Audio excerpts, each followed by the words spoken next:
super excited to welcome you to the session. Now, turning brand hype into lasting retention is something that we are very fond of. I'd love to hand over to you and have you introduce yourself and tell us a little bit about your background. Of course. Hi, everyone. And hi, Rachel. Thank you for having me. My name is Jess Marra, and I'm head of D2C at Bloom Nutrition. For anyone not familiar, Bloom is a wellness company that provides tasty and effective solutions for various health needs like greens and superfoods, powders, colostrum, and creatine. Bloom's mission is to help everyone bloom into their best selves with high quality, flavorful supplements and drinks that combine both function and fun. Prior to joining the team at Bloom, I worked in the beauty industry, most recently with Summer Fridays. Very nice. Thanks, Jess. And you've worked with fast-growing brands like Summer Fridays and now Bloom. What do you think turns hype into real customer connection in the D2C space?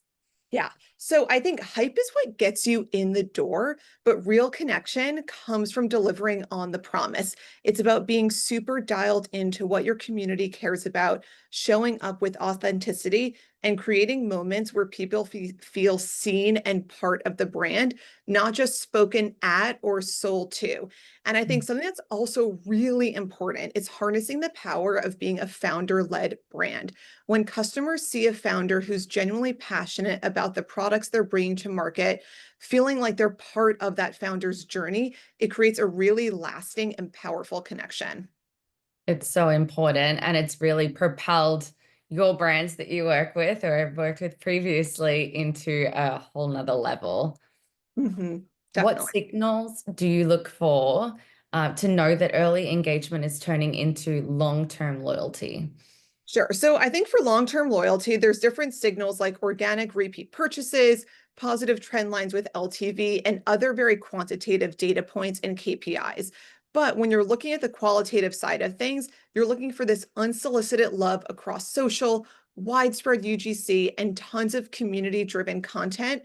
I think it's really great to monitor and do social listening and different listening across your digital channels and platforms to see when people kind of shift from I tried this to I keep coming back for this, or I got all my friends obsessed with this too, and really seeing what people are saying in real life and what that longevity looks like is what drives.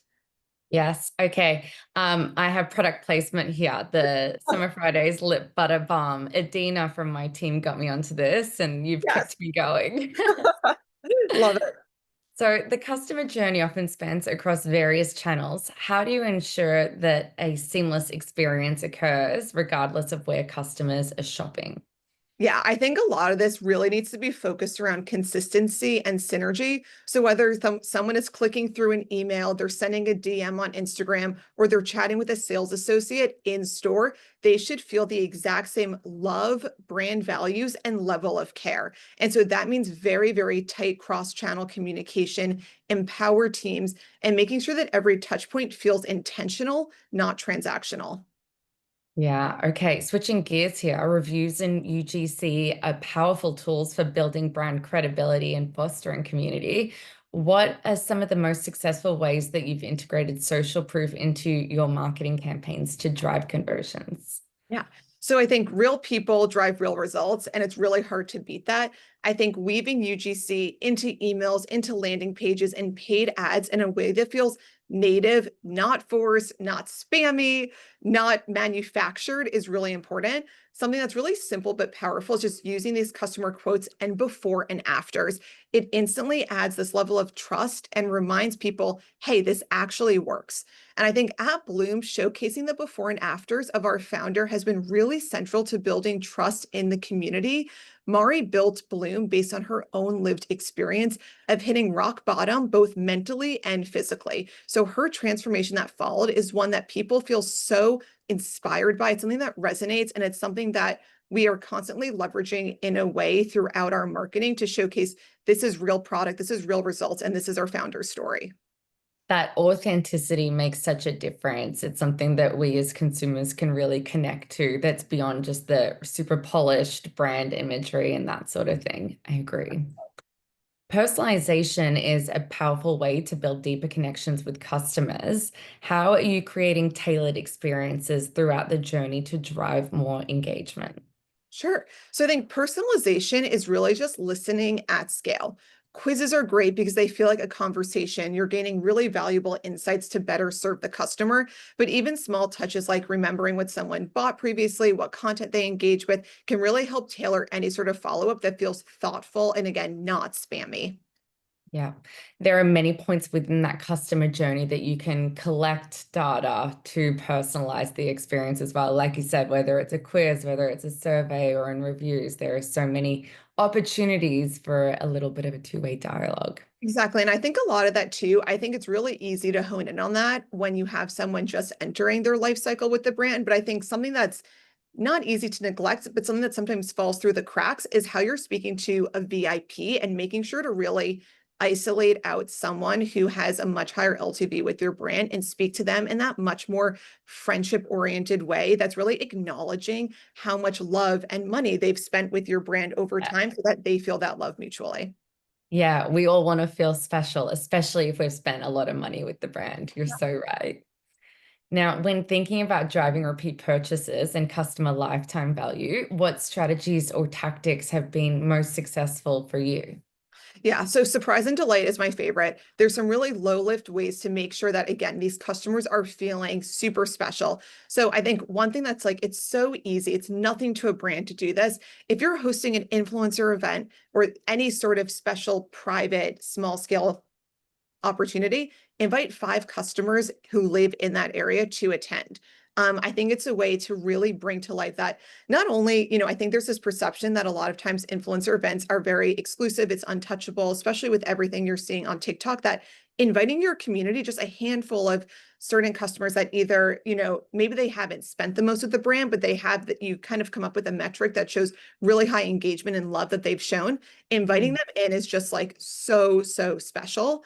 If you're not able to do something in real life, I think just there's a lot of cross digital touch points, thoughtful post purchase flows, loyalty perks that actually feel rewarding, and being part of special focus groups or R&D opportunities, just so people feel like they're part of the brand and they're not just there for a launch, but they're there with you long after that.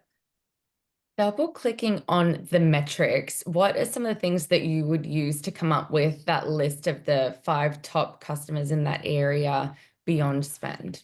Sure. So what I've done in the past, and it's a very holistic way of going about this, it's not a set formula I've done.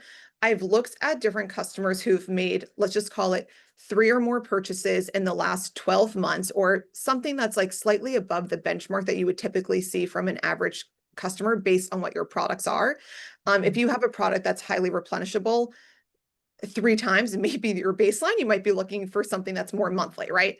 So from there, I'd also layer in making sure that they're subscribed for both email and SMS. They've Mm. engaged in other touch points. And then from there, seeing if there's a way through social listening, we can see if any of these customers are also people who tend to come to our DMs and try and have conversations with us in real life. Anyone that's coming to us to chat in the DMs or they're always commenting on our posts, those are people that we want to feel that love. And so it's kind of working hand in hand with data in Shopify, but then also kind of layering it into what we can on the social side. Such a great tip for creating community. And then for the outreach, is that usually through the DMs to these people, or do you send an email, marketing, plain Oh, text? it can be both. Sometimes we've done it through DMs. If we have confirmed that this person is very active in our DMs, we'll go about it that way. You can for the customer on the receiving end, they know it's legit. If it's through email, we actually try to do it through a personal email at the company. That way, again, Mm. it doesn't feel like spam. I think a lot of people get crazy, like all text emails that you can't really suss out.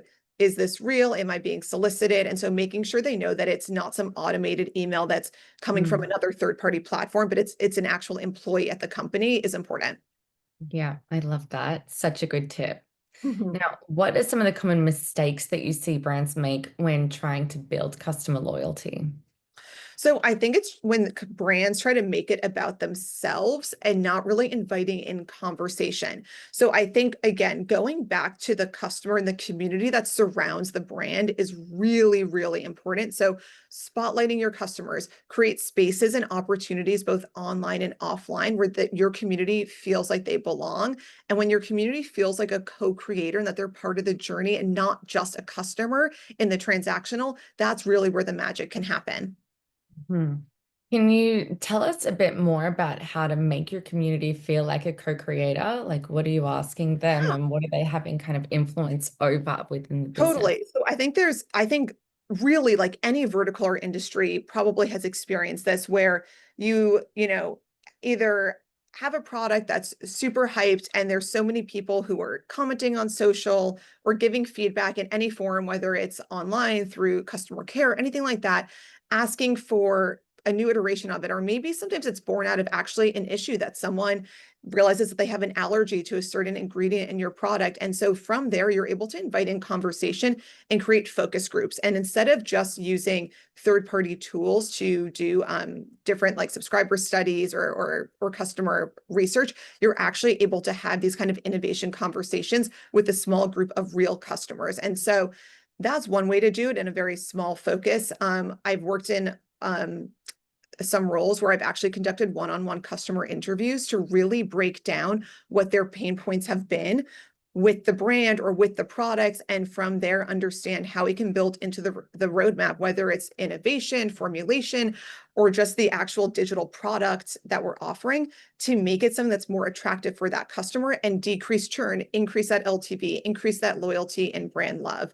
Some of the other things too is really easy across social. There's so many ways, if you're launching a new product where you could tease out new flavors or something and have those customers vote or put in suggestions. What flavor would you want to see next? And take that feedback. So then, even if you already know what flavors you're launching the pipeline or what iteration of a new product there's coming, you've already put out the question. So some of those customers are going to feel like they were the ones that made that decision when a few weeks or months later, you're announcing the launch. That is so funny. Yeah. Okay. So you can be strategic about it, even if you're not necessarily Yeah, taking even if the the decision's been customer. made, there's ways to still have even just the validity too, that this Yeah. decision has been made for multiple reasons, but you still want to know that your customers are very excited and eager for it. Yeah, and you would have such buy-in from that customer group as well if they, Right. have played a hand in possibly getting that flavor or scent made or that Yes. item. Mhm. Yeah, good idea. What's one piece of advice you'd give to marketers trying to build a customer base, not just a customer base, I should say, but a community around their brand? So again, I think building community is really around that loyalty component too. So again, you want to earn your customers' loyalty, not buy it. So again, it's really just going back to this real-time community experience, that two-way conversation and personalization. It's showing up consistently, it's showing authenticity and appreciation. And again, this is all online and offline. Right. Well, that's all the questions that I have. Jess, thank you so much. We do have time for Q&A. If anyone has any questions for Jess, feel free to drop those in the chat. So the first question I have for you, Jess, is what do you think makes a brand feel truly memorable to customers today? I think it's really the emotional connection there. Again, I think a lot of these questions and topics are so interconnected, but it really is clear, consistent messaging, personality, brand values. And again, it's going back to kind of what I touched on, I think first, where it's whether or not you're on social, you're on the website, you're at Target, Walmart, Ulta, Sephora, you know that when you're seeing that brand in real life or digitally, that you are having that same experience. You're being spoken to and cared for in the exact same way. And double clicking on being in various retailers, how do you balance having D2C and then very high volume partner retailers that you sell your products through? Yeah. So one thing for me, like I've always been over the digital business. And so Mm. the way I see it is that The way you're able to drive the most value from D2C is having that be your brand hub ultimately, right? Because when you're at a massive retailer, you're sharing Mm. that space with hundreds, if not thousands of other brands, right? There's so many SKUs. You can at times get lost, right? You can't always control your shelf placement or the end caps, whatever that may be. At the end of the day, your site is your brand. That is everything within your power to control. From there, I firmly believe that a customer should be able to get the best value possible from D2C. Of course, if you have exclusives with, Costco or, or a retailer like that, of course they're going to have their own exclusives, right? Because that's part of the partnership in the deal. But D2C, there's no reason why you can't offer some sort of GWP, special merch, loyalty points, reward people for shopping in your retailer when they come online. Something I've implemented with several loyalty programs is a receipt upload feature where you're able to reward a customer for buying your product either at Target, at Ulta, wherever, uploading it online to your site. So they're still able to gain points and be part of your loyalty program. And you're really thanking them for shopping you in an omni-channel setting, not just retail or D2C. Good. Thanks, Jess. And what's a mistake you constantly see small brands make when trying to mimic successful ones? Okay, for mistakes, I think part of it could be I think part of it, again, is kind of like communication and language, right? Customers want transparency, they want honesty. And I think sometimes what can happen is, everything these days when you're in a store, you're watching ads, or you're listening to influencers pitch a product, there's a lot of greenwashing, right? You hear a lot of things clean, sustainable, but customers know what those terms actually mean. And that really creates this halo effect where they demand and expect much, much more of brands to deliver on that and be able to show X, Y, and Z. When you say you're sustainable, what exactly does that mean? Like, what are the bullet points? How does that ladder up? Because anyone could say anything is sustainable at this point in time. And so, really being honest and transparent in the areas where you have that point of differentiation is important. And I think it's something that customers, it's not even just like a nice to have, it really is like expected at this point. Yeah, definitely. And now, what's one unexpected insight or customer behavior that's reshaped how you think about loyalty in D2C? Okay, so this is wait, sorry, was this question in the chat? I just want to reread it to see I that I It's in the lobby of the Zoom webinars okay, from it was last what was the what is something that changed the way I think about loyalty? night. Okay, so this is actually on the negative side, but I think something that has been happening more and more through bots, through the way that technology has changed, is actually the way that customers are able to manipulate a loyalty program in a negative way. And this is something that is really unfortunate. I've always seen a loyalty program as a really positive attribute to offer on your D2C or just have in general. But something that I've become way more aware of in the last, call it 24 months, is just different ways that customers are going in and fraudulently manipulating a program to redeem either more points or sell points or things like that, which is really sad and unfortunate. And obviously that's not the norm, but it definitely opened up my eyes to being aware of just more safeguards that you need to have in place to protect your loyalty program.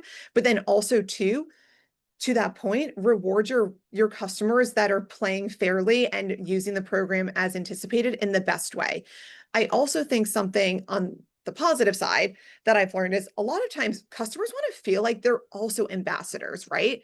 That they have this natural brand love and affinity for your brand. And they want to feel like an influencer in their own right. And so I think there's a lot of ways you can do that, whether it's through like small scale affiliate initiatives or partnering with different loyalty plugins that again make your customers this ambassador in their own right, where they are either earning a commission or earning points or things like that, to be able to feel that love and feel rewarded for their referrals. And it kind of just goes beyond that typical referral model that's been in the market for so long, where refer a friend, they get $10, you get $10, et cetera. It kind of goes beyond that and it's kind of matching what we're seeing in the influencer landscape. I know that TikTok is doing quite a bit around TikTok affiliates.